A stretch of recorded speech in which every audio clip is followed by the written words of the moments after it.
ये वीडियो जो है बेटा, ये है हमारा इश्चरीच्या कुलाय या ई कुलाय के लिए, और ये है इसका सेकंड वीडियो, जिसका मैंने फर्स्ट वीडियो बना चुका हूँ और उसमें आधा पोर्शन समझा दिया हूँ। उस पोर्शन में आपको मैंने लैब डायग्नोसिस समझाया था, इसका ट्रांसपोर्ट करेक्शन समझाया था कि कैसे यूरिन का कलेक्शन करेंगे ई कोलाई के समय, यूरिनरी ट्रैक इन्फेक्शन के समय। अब हमने स्पेसिमेन कलेक्शन कर लिया है। अब जब हम यूरिन के अकॉर्डिंग अगर जब हम हमारा डायग्नोसिस कर रहे हैं, स्पेसिमेन कलेक्शन करने करा है हमने यूरिन। अब यूरिन की तो ग्राम स्टेनिंग करेंगे नहीं, तो यूरिन की किस तरीके से हम स्लाइड बनाएंगे, देखते हैं कैसे बनाते हैं, है ना। Urine is centrifuged and deposit in is examined under the microscope for detecting. Urine आया, सैंपल आया, यूरिन सैंपल, ठीक है, कंटेनर में आया, आपने एक टेस्ट ट्यूब लिया, टेस्ट ट्यूब में आपने यूरिन सैंपल डाला, आधा भर दिया या पूरा भर दिया, उसको सेंट्रीफ्यूज में उसको बैलेंस करते हुए, सेंट्रीफ्यूज को, है ना, सेंट्रीफ्यूज को बैलेंस करते हुए आपने उसको सेंट्रीफ्यूज किया, जो भी आपके स्टैंडर्ड्स हैं अकॉर्डिंग आपके लेबोरेटरीज में।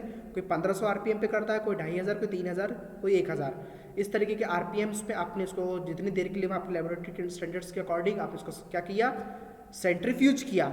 सेंट्रीफ्यूज करने के बाद जो डिपॉजिट बनेगा, यानी कि ऊपर का मटेरियल पूरा नीचे जम जाएगा, उस पहले का क्या करें आपने, जैसे कि कोई भी टेस्ट ट्यूब लिया, सेंट्रीफ्यूज किया, सेंट्रीफ्यूज करने के बाद ऊपर की यूरिन पूरी फेंक दो, और नीचे जो इतना जो पोर्शन बचता है बेटा, डिपॉजिट बचता है, डिपॉजिट की स्लाइड बनेगी।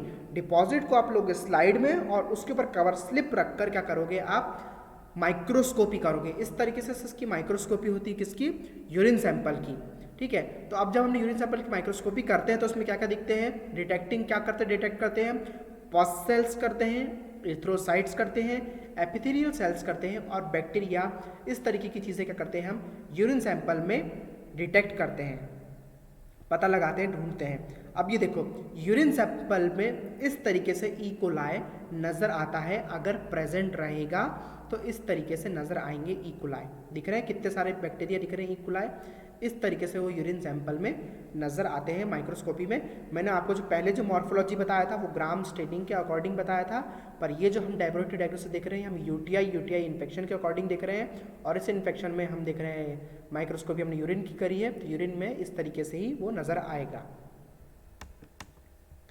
कल्चर, अब हमने माइक्रोस्कोपी तो कर ली, माइक्रोस्कोपी करके हमने पता लगा लिया कि भाई ये बीमार बैक्टीरिया है, इसका इस तरीके से हमने डायग्नोस करा, और अब हम करेंगे कल्चर, और इसको अच्छे तरीके से स्पेसिफाई करने के लिए। तो कल्चर करने के लिए बेटा, most laboratories use a semi quantitative method. बहुत सारी लेबोरेटरी क्या करती है, सेमी क्वांटिटेटिव मेथड यूज करती है। Standard loop techniques for culture of urine specimen, है ना, एक सेमी क्वांटिटेटिव टेक्निक यूज करी जाती है, और लूप यूज़ किया जाता है कल्चर करने के। स्टैंडर्ड लूप देखा होगा आप लोगों ने, निक्रोम लूप रहता है, प्लेटिनियम लूप्स रहते हैं इस तरीके के, जिससे स्ट्रिकिंग करते हैं बैक्टीरिया का, है ना, कल्चर लगाने के लिए वो लूप्स यूज़ किए जाते हैं। Standard loop technique, a standard calibrated loop is use to culture a fixed volume of uncentrifuged urine. Culture लगाने के लिए, यूरिन सैंपल से कल्चर लगाने के लिए, यूरिन कौन सी यूज करना है हमको, अनसेंट्रीफ्यूज्ड यूरिन, वो यूरिन जिसका हमने सेंट्रीफ्यूगेशन नहीं किया है, जिसको हमने सेंट्रीफ्यूज नहीं किया है। बात समझ में आई। सेंट्रीफ्यूज कब करेंगे हम, जब हम माइक्रोस्कोपी करेंगे तब हम यूरिन को सेंट्रीफ्यूज करेंगे, पर कल्चर लगाने के लिए सेंट्रीफ्यूज नहीं करना है। पहले वाले वीडियो में बताया था ना, लेबोरेटरी मेथड्स में कुछ पोर्शन रख लिया हमने कल्चर लगाने के लिए यूरिन का, और कुछ पोर्शन रख लिया हमने माइक्रोस्कोपी करने के लिए। तो जो हमने पोर्शन रखा था कल्चर के लिए, उस पोर्शन को हमको सेंट्रीफ्यूज नहीं करना है, और फिर क्या करना है, blood agar and MacConkey agar are used and incubated at 37 degree Celsius for 24 hours, है ना।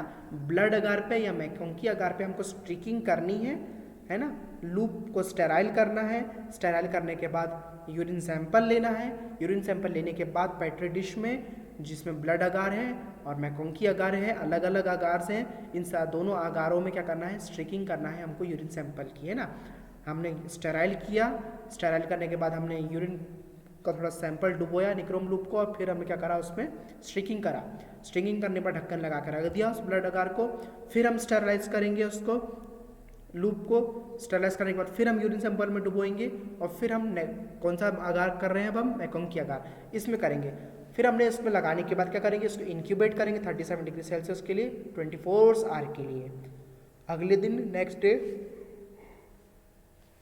The number of colonies grown is counted and total count पर ml इज कैलकुलेटेड। जितनी भी कॉलोनी ग्रोथ हुई है बेटा उसको क्या करेंगे हम काउंट करेंगे एंड टोटल काउंट पर ml इज कैलकुलेटेड और हर ml के अकॉर्डिंग क्या करेंगे हम इसका काउंट करेंगे। The blood agar gives a quantitative measurement of bacteriuria while MacConkey medium enables the presumptive diagnosis of the bacteria। Blood agar क्या बताता है, एक क्वांटिटेटिव मेजरमेंट बताता है बैक्टीरियूरिया का, जो यूरिन में जो बैक्टीरिया का इन्फेक्शन हुआ है, बैक्टीरियूरिया हुआ है, उसमें कितना ज़्यादा संख्या में बैक्टीरिया प्रेजेंट है वो हमको ब्लड अगार के द्वारा पता चलती है। और वाइल यानी कि मैकोंकी अगार मीडियम में क्या इनेबल करता है, प्रिजम्पटिव डायग्नोसिस ऑफ बैक्टीरियम, यानी कि एक अनुमान के तौर पे क्या करता है, हमको बताता है कि इसमें ये बैक्टीरिया प्रेजेंट है कि नहीं। क्योंकि मैकोंकी अगार का काम क्या है, LF और NLF बैक्टीरिया प्रेजेंट कराना है, लैक्टोज फर्मेंटिंग बैक्टीरिया या नॉन लैक्टोज फर्मेंटिंग बैक्टीरिया को पता लगाना। ये सिर्फ इतना ही पता लगा सकता है ना, इससे ज़्यादा ये पता नहीं लगा सकता है। तो लैक्टोज फर्मेंटिंग है कि नॉन लैक्टोज फर्मेंटिंग है, इसमें बहुत सारे बैक्टीरिया रहते हैं, तो एक प्रिजम्पटिव एक अनुमान हम लगाते हैं मैकोंकी अगार के द्वारा। समझ में आया कल्चर। ये देखो ऊपर है आपका ब्लड अगार और नीचे है आपका मैकोंकी अगार, ठीक है। इतना ध्यान रखना बच्चे लोग कि मैकोंकी और ब्लड बेटा बहुत सिमिलर दिखते हैं। जब आपके सामने वाइवा के लिए टेबल पे अगर रखा हुआ ना, दो डिशेस रखी हो, तो अगर बोला जाए यहाँ पे बहुत सारे कल्चर प्लेट्स रखे हो, तो हमेशा ये ध्यान देना कि मैकोंकी अगार ना रेडिश तो रहता है, हल्का सा रेडिश और पिंकिश रहता है और बहुत लाइट दिखता है, बहुत डार्क भी नहीं रहेगा और बहुत लाइट भी नहीं रहेगा। पर जो ब्लड अगार रहेगा एकदम गाढ़ा, एकदम डार्क दिखेगा। तो इस तरीके से आप पता लगा पाओगे कि मैकोंकी है कि ब्लड अगार है। बहुत से बच्चों को मैंने देखा है कंफ्यूज हो जाते हैं मैकोंकी और ब्लड अगार में, क्योंकि दोनों ही रेड कलर के दिखते हैं, दोनों ही वो है ना। और मैकोंकी अगार कभी कभी, जैसे कि मैंने सिर्फ मैकोंकी रख दिया ना, तो बहुत से ऐसे बच्चे हैं जो नहीं बता पाएंगे कि ये मैकोंकी है कि ब्लड है। हाँ, अगर कंपैरिजन में रख दूंगा ब्लड और मैकोंकी तो बता पाएंगे कि ब्लड है, ये ब्लड है, ये मैकोंकी है। पर अगर मैंने सिर्फ ब्लड रख दिया या सिर्फ मैकोंकी रख दिया ना, तो बच्चे लोगों को कन्फ्यूजन क्रिएट होता है। तो देखना कि जो हमेशा जो मैकोंकी रहता है हल्का सा लाइटिश शेड का रहता है। हाँ, ब्लड अगार में देखो किस तरीके की कॉलोनी ग्रोथ हुई है, और मैकोंकी अगार में देखो ये लैक्टोज फर्मेंटिंग और नॉन लैक्टोज फर्मेंटिंग इस तरीके से ग्रोथ होती है बैक्टीरिया की। और हम ये जो एक एक जो वो दिख रही है ना बेटा, बूंद बूंद दिख रही है, ये एक एक कॉलोनी है। और एक एक कॉलोनी का मतलब एक एक सिंगल बैक्टीरिया। कॉलोनी का मतलब नहीं कि पूरे मोहल्ला, वो मत समझना। कॉलोनी का मतलब एक एक बैक्टीरिया, सिंगल बैक्टीरिया है। लास्ट हमारा identification. The organisms are identified by colony characters. जो ऑर्गेनिजम्स है उसको कैसे आइडेंटिफाई करेंगे, इसे कॉलोनी के कैरेक्टर्स कैसे हैं, ठीक है। ग्राम स्टेनिंग के द्वारा पता कर पाएंगे हम इसको, उसकी मोटिलिटी कैसी है, बायोकेमिकल रिएक्शंस कैसे हैं, एंड स्लाइड एग्लूटिनेशन टेस्ट के द्वारा क्या कर पाएंगे हम इसके आगे इसका क्लासिफिकेशन करते हैं, ठीक है। एंटीबायोटिक सेंसिटिविटी टेस्ट भी करते हैं, बहुत ज़रूरी है पता लगाने के लिए। क्यों देखते हैं हम उसको, क्यों ज़रूरी है। E coli and other common urinary pathogens develop multiple drug resistance. E coli या अदर भी जो ऑर्गेनिज्म से जो यूटीआई कॉज करते हैं, ये कैसे हैं, इतने डेवलप करते हैं, ऐसी प्रतिरोधक क्षमता खुद में डेवलप कर लिया है कि रेजिस्टेंस है, यानी कि ये लड़ सकते हैं, प्रतिरोध कर सकते हैं किसी भी दवाई से। ये तो बहुत सारी दवाइयाँ इन पर बेअसर हो जाती हैं, तो इसलिए एंटीबायोटिक सेंसिटिविटी टेस्ट लगाना पड़ता है कि कौन सी दवाई असर कर रही है और कौन सी एंटीबायोटिक नहीं असर कर रही है, वो हम उससे पता लगाते हैं।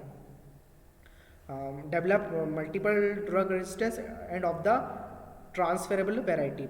Antibiotic sensitivity is necessary to administer proper antibiotics, है ना। एक प्रॉपर एक अच्छी तरीके से एंटीबायोटिक देने के लिए हमको एंटीबायोटिक सेंसिटिविटी टेस्ट लगाना ज़रूरी होता है।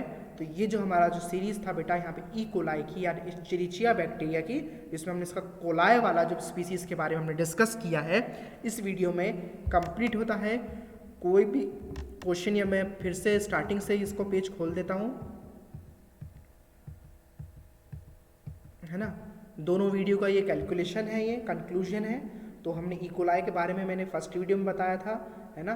कैसी स्पीसीज से क्या इसका चीज़, ये आपको फर्स्ट वीडियो मिलेगा। मॉर्फोलॉजी भी आपको फर्स्ट वीडियो में मिलेगी। ये पूरी जो चीज़ें पैथोजेनेसिस, ये पूरा आपका लेबोरेटरी डायग्नोसिस और यूटीआई के अंदर किस तरीके से स्पेसिमेन देना है, ट्रांसपोर्ट और लेबोरेटरी मेथड, ये सब आपको इतना पोर्शन मिलेगा फर्स्ट वीडियो में। अब ये जो सेकंड वीडियो जो आप देख रहे हो, इस वीडियो में आपको माइक्रोस्कोपी मिलेगी जो हमने पढ़ी, कल्चर मिलेगा आपको, हमने बेटर डिशेस में किस तरीके से ग्रोथ होती है वो देखा, आइडेंटिफिकेशन और एंटीबायोटिक सेंसिटिविटी टेस्ट का, ये सब सारी चीज़ें आपको इस वीडियो में मिलेगी। तो इस तरीके से हमारा जो लेक्चर है जो इश्चेरिचिया के बारे में है यहाँ पे कंप्लीट होता है। Thank you for watching. कुछ भी अगर बेटा क्वेश्चंस हो तो आप बेझिझक पूछ सकते हो मुझसे, है ना बेटा। कांटेक्ट नहीं करोगे तब तक कि ना डाउट क्लियर नहीं होगा। आप लोग की बहुत गंदी आदत है कि ना आप लोग अंदर ही कन्फ्यूजन रख के बैठ जाते हो और पूछते नहीं हो। पूछना चाहिए आप लोगों को, है ना। अगर खुद से ही सब आता हुआ होता तो शायद आप ये मेरा वीडियो खोल के कभी नहीं देखते, पर अगर हमको खुद से नहीं आ पा रहा है तभी आपने देखा है, किसी की सहायता ली है, तो सहायता करने के लिए अगर कोई तैयार है तो बिल्कुल फ़ायदा उठाओ, है ना। So thank you for watching.